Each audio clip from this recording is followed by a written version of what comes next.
Zombie Apocalypse.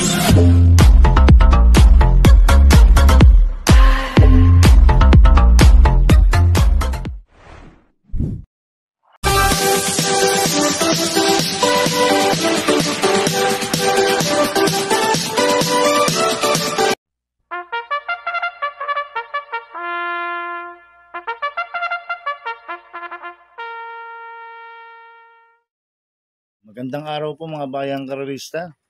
Ngayon po ay araw ng linggo, July 13, 2025, karera po ng Metro Turf, Malbar, Batangas. Meron po tayong 8 karera sa araw na ito.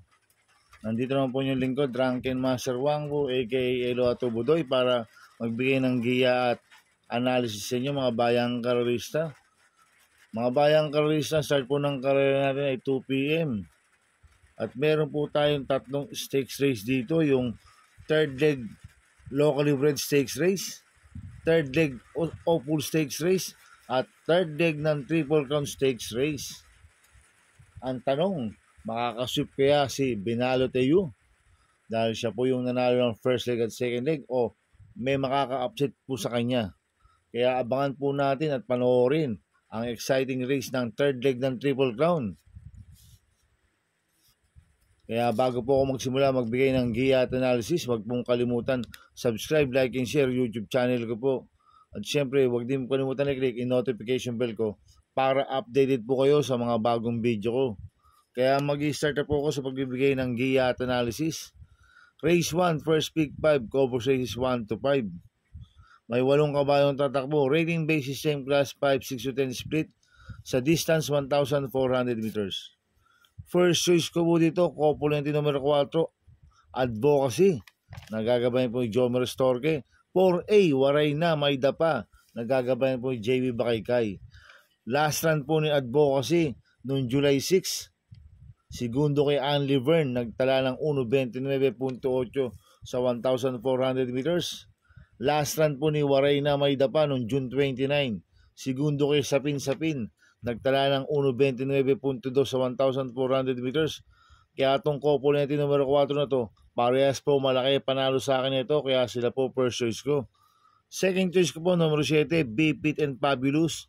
Nagagabayan po ni Sadam Pilapil. Last run po nito, July 5. Segundo kay Everland, nagtala ng 1.29.8 sa 1,400 meters. Kaya malaki rin po panalo sa akin ito, kaya siya po second choice ko. Kaya ang versus ko po, Copulente numero 4, Advocacy, 4A, Waray na, May Dapa. Second choice, numero 7, Bipit and Fabulous. Sa race 2 po tayo, winner take all, cover races 2 to 8. May 10 kabayong tatakbo. Ito po yung third leg 3-year-old locally bred stakes race sa distance 2,000 meters. First choice ko po dito, numero 10, Robotic Lay. Nagagabayan po yung JB Bakaykay. Last run po nito June 8. Tumakbo sa Opal Stakes Race to eh. Segundo kay District 1. Nagtala ng 157 sa 1,800 meters. Maganda itinakbo ni Robotic Lay last run sa Opal Stakes Race. Ngayon, tatakbo na lang po siya sa third leg 3-year-old locally bred stakes race. Kaya sa akin, malaki po panalo sa akin na ito. Kaya siya po first choice ko. Second choice ko po, number 3, Blackjack. Nagagabayan po si CP Henson. Ito last run po na ito nung June 8, tumakbo sa second leg Triple Crown to eh. Pang-siyam kila Binalo Teo. Nagtala ng 200 sa 1,800 meters. Kumbaga bumaba rin po ng laban to. Galing sa Triple Crown tapos tatakbo sa third leg 3-year-old local bred stakes race. Si Blackjack. At nag-barrel trial po siya noong June 21. Nagtala ng 1.44 sa milya, si Blackjack. Kaya sa akin, malaki rin po panalo sa akin ito. Kaya siya po second choice ko. Maglalagay po ako ng third choice sa pandiyato, numero 8, Tasha. Nagagabayan po si Espari Jr. Ito si Tasha maganda pinakita noong July 2. Segundo kay I-Maintenance. Nagtala ng 1.25.8 sa 1,400 meters. At tumakbo rin po ng June 8 dyan sa 3 local bred stakes race. Pang-apat kila Swift Dream. Nagtala ng 158.4 sa 1,800 meters. Kaya sa akin, siya po yung third choice ko na pandiyado, si Tasha. Kaya ang first choice ko po, numero 10, Robotic Lay. Second choice, numero 3, Blackjack. Third choice sa pandiyado, numero 8, Tasha. Sa race 3 po tayo, pick 6, cover series 3 to 8.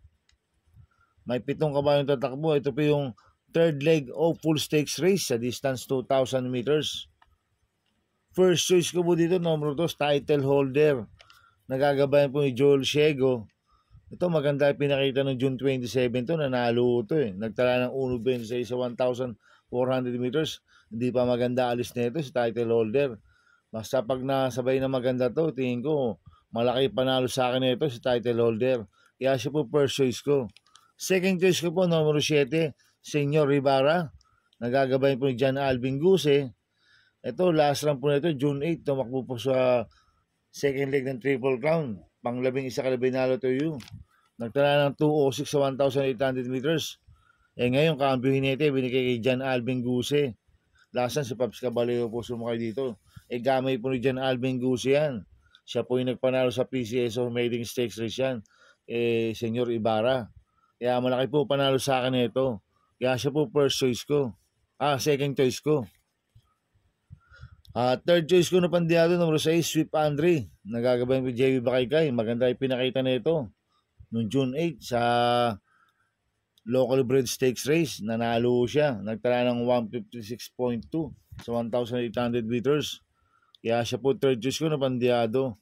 Kaya ang first choice ko po, numero 2, title holder. Second choice, numero 7, Senyor Ibarra. Third choice sa pandiyado, numero 6, Sweep Andre. Sa race 4 po tayo, second pick 5, cover series 4 to 8. May 10 kabayong tatakbo, rating base system class 5'11" to 15 split, distance 1,400 meters. First choice ko po dito, component numero 2, Domsat 7. Nagagabayan po ni RC Baldonido.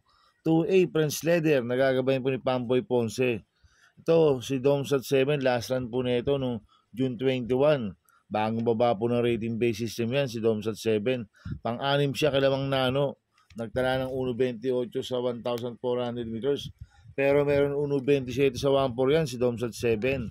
Lasan po ni Prince Leder noong July 5. Pang-lima kay Boss Lady, nagtala ng 1.29 media sa 1.4, pero meron 1.28.4 po ito si Prince Leder. Kaya itong component numero 2 ito, parehas po may panalo sa akin to, kaya sila po first choice ko. Second choice ko po, numero 7, Batang Kangkalu. Nagagabayan po JD Pabilik. Last run po nito, June 28. Pang-lima ka na mabuhay. Nagtala ng 1.28.6 sa 1.4. Hindi maganda numero nito last run, numero 1 eh. Si Batang Kangkalu, ngayon nasa labas ang numero. Pero noong June 22, nanalo yan. Nagtala ng 1.27.2 sa 1.4. Kaya sa akin, malaki rin po panalo sa akin ito. Kaya siya po ang second choice ko. Kaya ang first choice ko po, component numero 2, Domsat 7, 2A, Prince Leder. Second choice numero 7, Batang Kangkalu.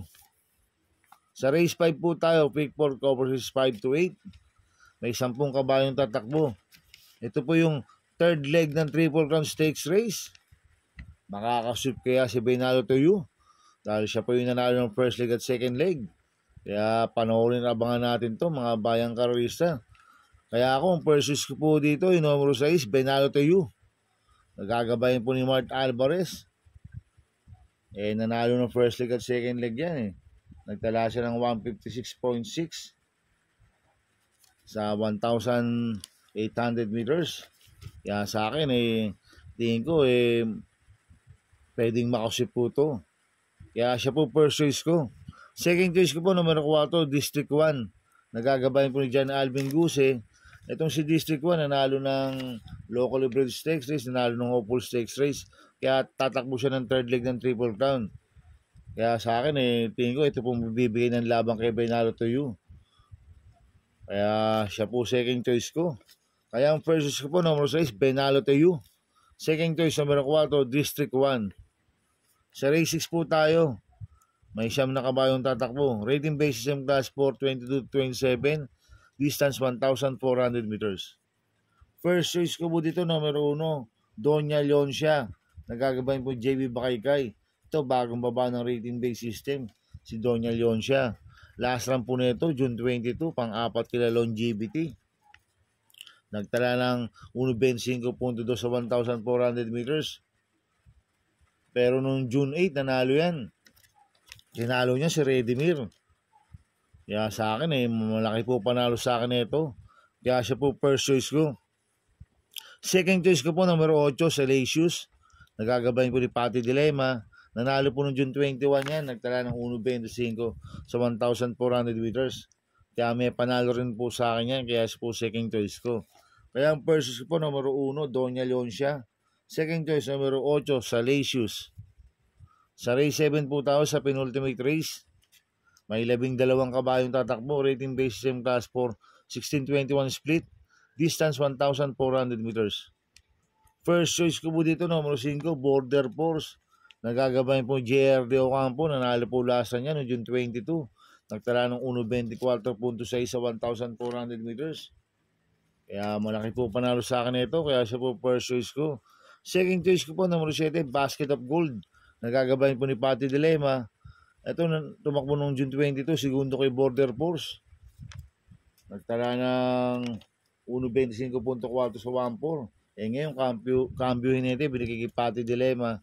Last si Espari Jr. po sumakay dito. Kaya malaki rin po panalo sa akin ito. Kaya siya po second choice ko.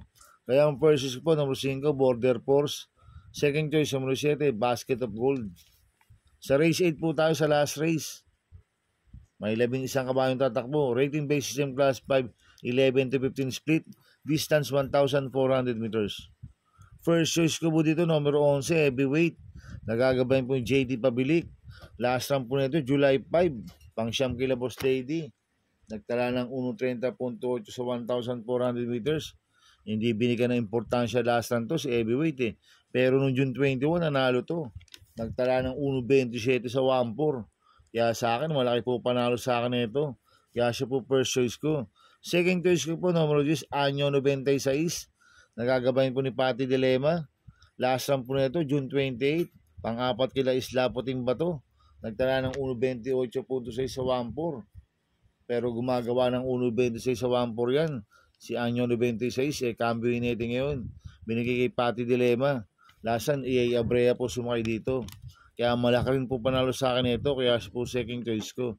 Maglalagay po ako ng third choice sa Pandiado. Numero 2, Yuchiran Run. Nagagabayan po ni JB Hernandez. Last run po nito, July 4. Pang-anim po siya kada main event. Nagtala ng 1.15 medya sa 1.2. Pero gumagawa ng 1.26 medya yan sa 1.4. Si Yuchiran Run. Cambio natin ngayon. Binigay kay JB Hernandez. Last run, Eminem Gonzalez po sumakay dito. Kaya siya po third choice ko na Pandiado. Kaya ang first choice po, numero 11, heavyweight. Second choice, numero 10, Anyo 96. Third choice sa Pandiado, numero 2, Yuchiran Run. Good luck and happy racing mga bayang karolista. Inuulit ko, ito gabay ko lang at analysis ko. Pero pagdating sa tayan, kayo pa din masusunod. Sana iswertihin tayo at magsitama. Kaya good luck po sa ating lahat mga bayang karolista.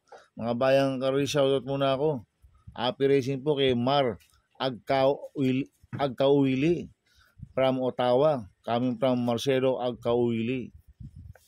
At happy racing po kay Boss Manuel Chua, Boss Manny Guaplis, Boss Toto de la Cruz, kay Ninong Rigor Costada, happy racing po.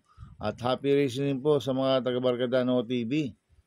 At happy racing po sa mga taga-Double Rock OTV. Sana iswertihin tayo at magsitama. Kaya good luck po sa ating lahat. Kaya mga bayang karista, please subscribe my YouTube channel at Tubudoy 2.0. At sana lagi po panoorin ads ko, wag niyo pong skip. Kaya maraming salamat po sa inyo and God bless.